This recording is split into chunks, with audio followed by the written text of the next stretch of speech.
Leoni, thank you so much. If you want to avoid some of the rain this weekend, maybe go inside and watch a movie. Michael Cook is here to review 2 new ones. Today, he's talking about Death of a Unicorn and Holland. Yes, okay. Let's talk about Death of a Unicorn first. All right. Opening today at a theater near you. This stars Paul Rudd, Jenna Ortega, and other great members of the cast.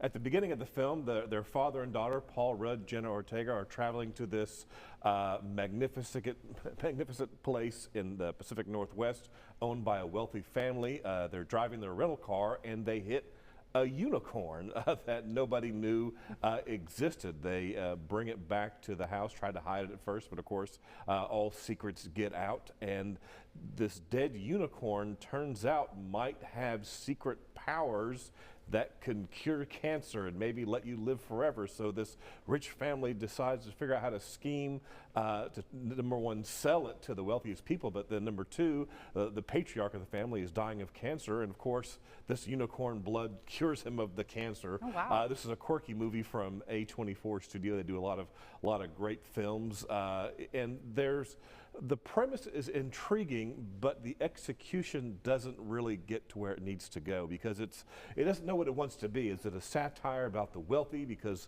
some of the silly things that the rich people do with how they treat each other and the people around them? Richard E. Grant is fantastic as that patriarch. But then it kind of turns into a horror movie with the unicorns, of course, trying to get back their beloved dead unicorn. There's 2 other unicorns that are a bit of a monsters, but then it's not particularly scary. So the satire is not particularly sharp. The horror part is not particularly sharp. So you kind of get kind of a mishmash of a movie with some of the characters that are not as fully drawn as you wish they would have. You know, I'm a big fan of Paul Rudd, and Jenna Ortega is always great, but they're not given enough to do as their characters in this film, and it just turns into a kind of a schlocky horror film toward the end. So I'm being a little hard on it. There are parts that I did enjoy, and it did make me laugh at times, and some of the satire did appeal to me, but all in all, you know, I'd give this film a 7 out of 10. So it's still a fresh movie, but just kind of on the edge there. Yeah. All right. Up next, Holland. Holland, premiering today on Amazon Prime. It stars Nicole Kidman and Matthew McFadden. They play a married couple living in Holland, Michigan, which is a town known for its Dutch influences. They seemingly, at the beginning, have an idyllic marriage.